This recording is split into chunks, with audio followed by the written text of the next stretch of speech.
নির্দিষ্ট সময় পেরিয়ে গেলেও জলপাইগুড়ি পুরসভার পুরপ্রধান সৈকত চট্টোপাধ্যায় অনাস্থা নিয়ে বৈঠক ডাকেনি। মঙ্গলবার পুরসভার 15 জন পুর প্রতিনিধি বৈঠকে বসে নিজেদের শক্তি প্রকাশ্যে আনলেন। উপপুরপ্রধানের নিয়োগ প্রক্রিয়া নিয়েও প্রশ্ন উঠেছে। এদিনে বৈঠকে সদ্য নিয়োগ হওয়া পুরপ্রধান দীনেশ রাউত অনাস্থা পক্ষে রয়েছে বলে দাবি করেন।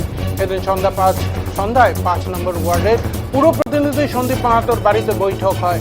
রাজ্যে পালাবদলের পর 30 জুলাই জলপাইগুড়ি পুরসভার 9 জন পুর প্রতিনিধি অনাস্থা প্রস্তাব জমা করেন সদর মহকুমা শাসক দপ্তরে। 15 দিনের মধ্যে পুরপ্রধানকে বৈঠক ডাকতে হবে। সেই বৈঠকের নোটিশ 3 দিনের মধ্যে জারি করতে হবে। পুরপ্রধান সেই নোটিশ এখনো জারি করেনি।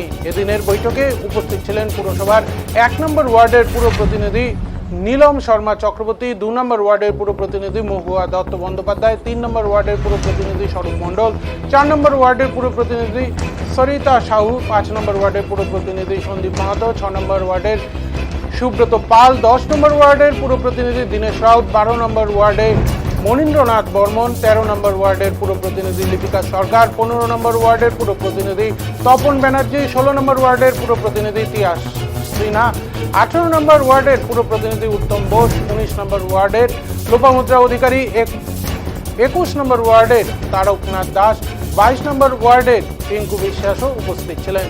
পুরসভার 17 ও 7 নম্বর ওয়ার্ডের পুর প্রতিনিধি তৃণমূলের সঙ্গে রয়েছে। তারা বাইরে থাকায় বৈঠকে আসতে পারেনি বলে দাবি।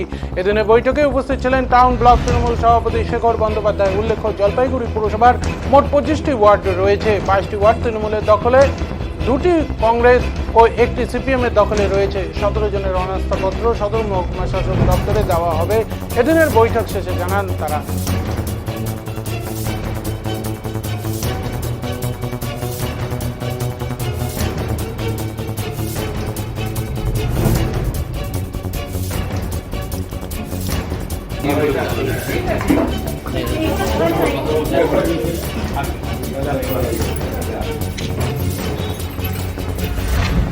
সব কাউন্সিলরের মুখ যেন আসে দিদি থাকলেও দিদি আরে আমাকে তো উপস্থিত দিদি তো বুঝবো যখন কাউন্সিলর আসেন থাকে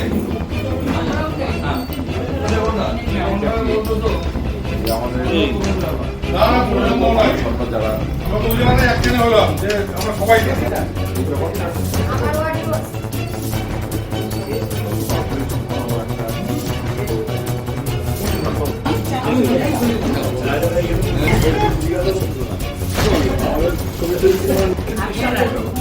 জয় বাংলা।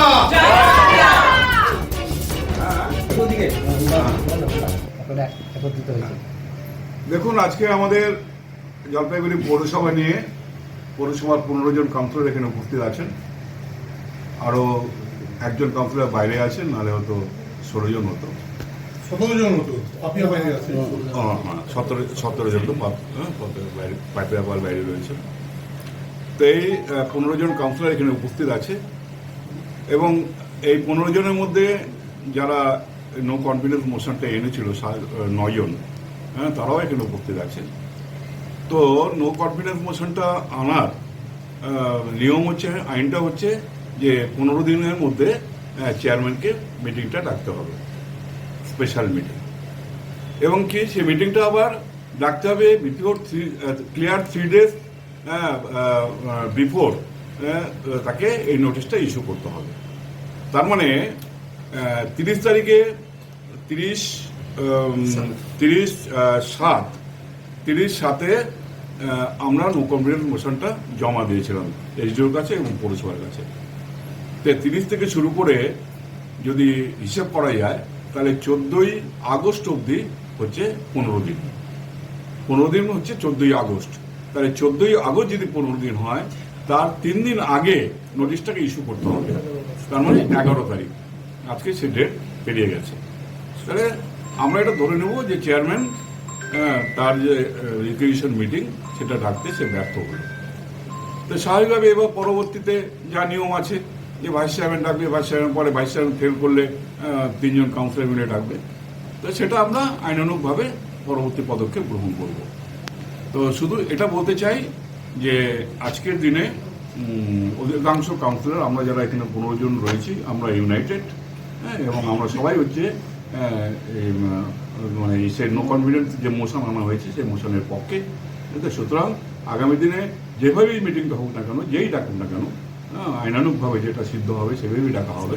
হ্যাঁ, সেই মিটিংয়ে সংখ্যাগরিষ্ঠ কাউন্সিলরের উপস্থিত থাকবে, হ্যাঁ, এবং নতুন করে নেতা নির্বাচিত হয়ে পৌরবোর্ড নতুন করে গঠন হবে। আমরা ঐক্যবদ্ধ। আমাদের আজকে যে কাউন্সিলরদের উপস্থিতি প্রমাণ করে সংখ্যাগরিষ্ঠ কাউন্সিলর আমাদের সঙ্গে রয়েছে এবং আমরা যে অনাস্থা প্রস্তাব 30 তারিখে দিয়েছি তার সমর্থনে সকলের মত রয়েছে। আর আগামীতে পুরো ওয়েস্ট বেঙ্গল মিউনিসিপ্যাল অ্যাক্টের যে নিয়ম, সেই নিয়ম অনুযায়ী যেটা ওখানে উল্লেখ করা হয়েছে সেইভাবে আগামী দিনে নতুন করে বোর্ড গঠন হবে। সেটা কতদিন সময় যাবে? সেটা লেখা আছে, প্রথম তমবাবু বললেন প্রথম 15 দিন চেয়ারম্যানের এখতিয়ার থাকে, তারপরে ভাইস চেয়ারম্যানের 7 দিন থাকে। উনিও যদি 7 দিনের মধ্যে না ডাকেন, 3 জন অনাস্থায় যারা সই করেছে তাদের মধ্যে 2 জন সই করে মিটিং ডাকতে পারে। তাদের কাছে 3 দিন সময় থাকে, 72 ঘন্টার আগে নোটিশ দিতে হয়। আপনি ভাইস চেয়ারম্যান ছিলেন, হঠাৎ করে আপনাকে রাতারাতি ভাইস চেয়ারম্যান থেকে সরিয়ে দেওয়া হলো। সেটা তো যিনি সরিয়েছেন উনি বলতে পারবেন, এটা আমি বলতে পারবো। আপনার বিরুদ্ধে নানা রকম অভিযোগ তোলা হয়েছে, ঠিকাদারি সম্পর্কিত আরো কিছু কিছু অভিযোগ তোলা হয়েছে। ঠিকাদারি অভিযোগ আমার নেই। আর আপনার স্ত্রী কোনো ঠিকাদারের সঙ্গে না, বিরোধী ধরনের অভিযোগ কিন্তু প্রস্তুত করে করা হয়। সেটা উনি বলতে পারবেন, উনি বলেছেন, আমি এই ব্যাপারে কিছু বলবো না। ভবিষ্যতে আপনাদের দলনেতা কে হতে পারে সেই বিষয়ে কোনো সেটা আমরা আমাদের কাউন্সিলরদের বসে নিয়ে আগামী দিনে আমাদের পথ চলা কিভাবে হবে সেটা ঠিক। আজও vice chairman Sandip Mahato nameplate জলজল করছে। মানে আমরা সেটা হচ্ছে নাগরিকরা ধন্দে আছে, সেটা চেয়ারম্যান কে ভাইস চেয়ারম্যান চেয়ারম্যান সাহেব সরিয়েছেন, উনি এর উত্তরটা ভালো দিতে পারবেন যে বোর্ডটা কেন আছে। চেয়ারম্যান দাবি করছে ওনার কাছে পর্যাপ্ত সংখ্যা আছে। আমরা দেখতে পাচ্ছি আপনাদের কাছে 15 জন রয়েছে। সবাইকে একসঙ্গে রাখার জন্য আপনার কি কোনো পরিকল্পনা কিছু? না, তার এখানে কাউকে 15 জন না, 17 জন আছে। এখানে পরিকল্পনা করার বিষয় নেই। সবাই নির্বাচিত জনপ্রতিনিধি, প্রত্যেকে দায়িত্বশীল, দলের প্রতি প্রত্যেকেই একটা আন্তরিকতা এবং ভালোবাসা নিয়ে প্রত্যেকে আছে। কাউকে জবরদস্তি এখানে আনা হয়নি, সবাই স্বেচ্ছায় এসেছে। কি বার্তা দিবেন? দলের তরফ থেকে তো যা বার্তা দেওয়ার তো আমাদের কাউন্সিলরদের ডেকে নিয়ে বলা হয়েছে। ওনারা অনাস্থা রেখেছেন এবং ওনারাই দলনেতা ঠিক করবেন। সব তো দল ওনাদের উপরেই সব ছেড়ে দিয়েছে, ওরা যা ঠিক করবে সেটাই হবে। সুতরাং দলের তরফ থেকে তো এর বেশি আর কিছু বলার নেই। সৈকত চট্টোপাধ্যায় আজও বলে যাচ্ছেন ওনার কাছে সংখ্যাগরিষ্ঠতা রয়েছে। সেটা আপনারাও দেখতে পারবেন, ওনাকে পটেই দেখতে পাচ্ছেন। ওনাকে বলুন 17 জন আছে আমাদের মিটিংটা সঙ্গে। ডাকলেন না কেন এখন? 17 জন আছে আমাদের সঙ্গে, 15 জন এই মুহূর্তে এখানে আছে, 2 জন বাইরে আছে। একজন পাপিয়া পাল আর একজন হচ্ছে 17 নম্বর ওয়ার্ডের কাউন্সিলর কলকাতায় আছেন। তাহলে ওনারাও আজকে মিটিংয়ে থাকতো এবং আমরা সবাই ঐক্যবদ্ধ। এখানে কোনো কেউ কাউকে ছেড়ে নেই, সবাই একসঙ্গেই আছি এবং আমরা একসঙ্গেই থাকবো এবং আশা করি আমরা সাকসেস হবো। নতুন বোর্ড গঠনের নির্দেশ কি সরাসরি দলনেত্রী? নিশ্চয়ই দলনেত্রী দিয়েছে। দলনেত্রী, আমরা কলকাতায় গিয়েছিলাম, সেই সময় দলনেত্রী আমাকে দায়িত্ব দিয়েছে যে তুমি গিয়ে এই ব্যাপারটা দেখো। আমি সবার সঙ্গে কথা বলেছি, কথা বলে যারা সিনিয়র কাউন্সিলর আছে, তপনদা আছে, সন্দীপ আছে, উত্তমদা আছে, উত্তমদা আমার সঙ্গে ছিলেন, নীলম ছিল, আমরা সবাই মিলে ওখানে গিয়েছিলাম। তখন দলনেত্রী আমাকে দায়িত্ব দিয়েছে, সেই দায়িত্ব অনুযায়ী আমি এদের সঙ্গে কথা বলেছি, তারপরেই অনার্সারা ডাকা হয়েছে। সৈকত চ্যাটার্জি দাবি করেছেন যে 9 জন কাউন্সিলর সই করেছে, তার মধ্যে 3 জন পরে ওনার সঙ্গে কথা বলে এবং ওনাকে লিখিতভাবে জানিয়েছে। উনি অনেক কিছু বলছে, মানে মার্কেটে আর অনেক কিছু শোনা যাচ্ছে। উনি টাকার ব্যাগ নিয়ে ঘুরে বেড়াচ্ছেন এবং ওসব করে কিচ্ছু হবে না। হ্যাঁ, ওসব করে কিছু হবে না। তৃণমূলের ওইভাবে কেনা যায় না। Thank you. আছি আমি ভাইস চেয়ারম্যান হিসাবে আমি শপথ নিয়েছি, ভাইস চেয়ারম্যানের চেম্বারে নিয়েছি। সেই হিসাবে আমাকে ভাইস চেয়ারম্যান নিযুক্ত করা হয়েছিল। চেয়ারম্যান আমাকে নিযুক্ত করেছিল, আমাকে অ্যাপয়েন্টমেন্ট লেটারও দিয়েছেন আর আমি অ্যাপয়েন্টমেন্ট লেটার আমি রিসিভ করছি। বলা হচ্ছে আপনার নিয়োগটাই নাকি অবৈধ। সেটা আইনি প্রক্রিয়া কী আছে আমি ঠিক বলতে পারলাম না, ওটা দেখবেন পরে। আপনাকে ভাইস চেয়ারম্যান করা হয়েছে, আপনি চেয়ারম্যানের বিরোধী একটা শিবিরে আজকে এসছেন, তাহলে অবস্থানটা কি আপনার রাজনৈতিক অবস্থা?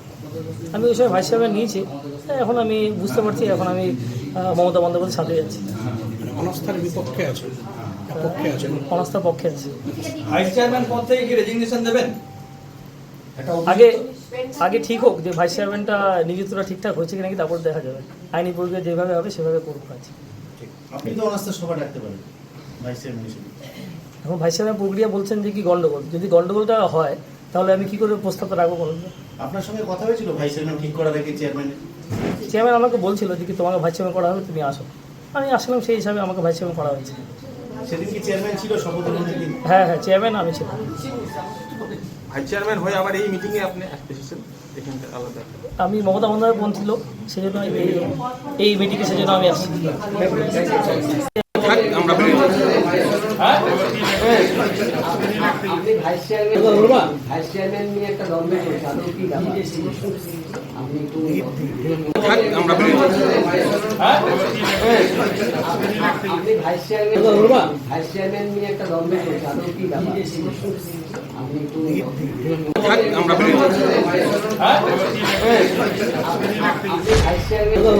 ভাইস চেয়ারম্যান নিয়ে একটা দ্বন্দ্ব চলছে, আদৌ কি ব্যাপার?